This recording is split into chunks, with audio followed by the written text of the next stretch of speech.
ரோஜா செடியில் பூ பார்க்கலாம். நம்ம இப்போ போகலாமா?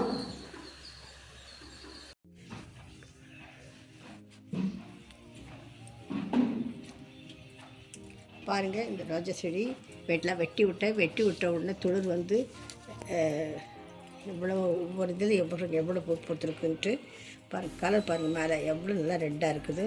உள்ளேலாம் பாருங்கள், கலர் ஒயிட்டு, லைட்டாக ஒயிட் பிங்க் கலர் தான். நிறைய பூ பூக்குது இந்த செடி. சில்வர் லைன் என்ன சொல்கிறாங்க அதுக்கு பேர். எவ்வளோ பூ பாருங்கள். கொஞ்சம் வெயில் படப்பட பாருங்கள் எப்படி ரெட்டு வருதுன்ட்டு. இது கொஞ்சம் காஞ்சிடுச்சு பாருங்கள். இங்கேயும் பாருங்கள், பயங்கரமாக பூக்குது இந்த செடி.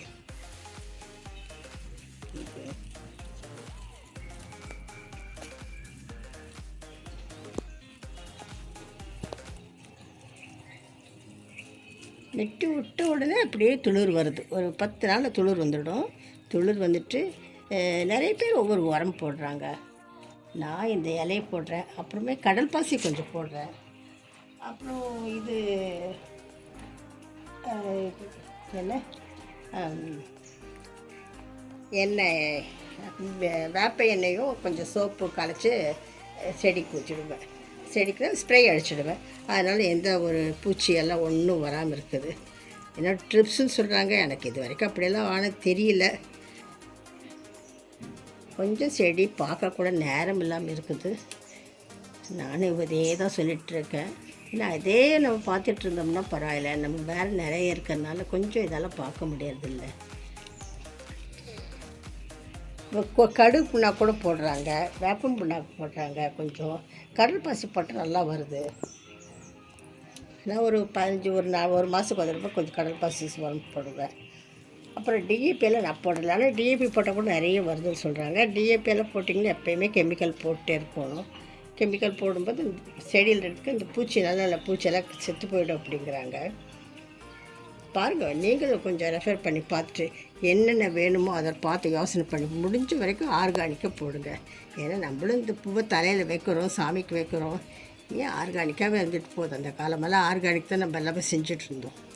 இப்போ தான் எல்லாமே கெமிக்கலாக போயிடுச்சு. எங்கள் ரோஜா செடி பார்த்து ரசிங்க. இந்த ஒயிட் கூட கொஞ்சம் காமிச்சிருக்காங்க. இப்போ தான் பூ எடுத்துருக்குது. ஜாஸ்தியெல்லாம் பூ எடுக்கலை, இப்போ தான் எடுத்துருக்கு. பாருங்கள், பூக்கும்போது எவ்வளோ இதாக இருக்குது தெரியுதம்மா?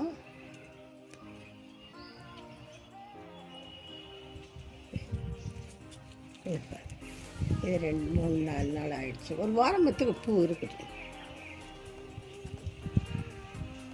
எல்லாமே ஒரே சமயம் வரமாட்டேங்குது. ஒரு செடி நல்லா பூக்குது, இன்னொரு செடி அடுத்த தடவை வருது. அதுக்குள்ளே அது மொட்டை அடிக்க வேண்டியிருக்குது. கட் பண்ணி விட்டோம்னா தான் நல்லா வரும். பாருங்கள், இதுலேயும் பாருங்கள், இதுலேயும் நிறைய பூ புக்கு வருது. செடி பரவி போயிடுதா?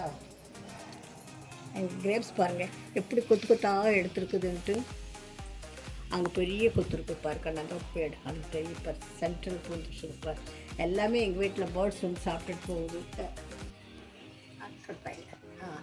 பாருங்கள் எவ்வளோ பெரிய கொத்தாக இருக்குது. மேலே நிறைய இருக்குது. இன்னும் என்னால் பந்தல் போட முடியல. கூப்பிட்டா ஆள் வரமாட்டேன்றாங்க. போட்டோம்னா நிறைய இது பன்னீர் திராட்சை நல்லா ஸ்வீட்டாக நல்லா இருக்குது. இது கொஞ்சம் ஆட்டு உரம் மாட்டு உரமெல்லாம் போடுவேன். அதான் கீழே இருந்து வருது, மேலே அது வரைக்கும் போயிருப்பாங்க. மேலே எல்லாம் கிளையில நிறைய வந்துட்டு எடுத்து விட முடியாமல் இருக்குது. இதுதான் பாருங்கள், எனக்கு ரொம்ப பிடிச்ச ரோஜா. மொக்கு பாருங்கள் எவ்வளோ நல்லா இருப்பாங்க. இதுக்கு மேலே போக்காது, அப்படி தான் இருக்குது.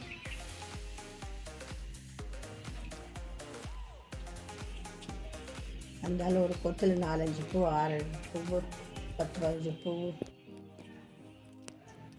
முள்ளு கூட ஜாஸ்தியாக அதிகமாக இல்லை. இது இன்னும் இதே போல் கீழே ஒரு வெரைட்டி வச்சுருக்கோம் ஒயிட்டாக. அதில் சுத்தமாக முள்ளே இருக்கிறது இல்லை. ரோஜா செடிக்கு முள் அழகான முள் இல்லை. நம்ம செடியை நல்லா ஹேண்டில் பண்ணலாம் செடி.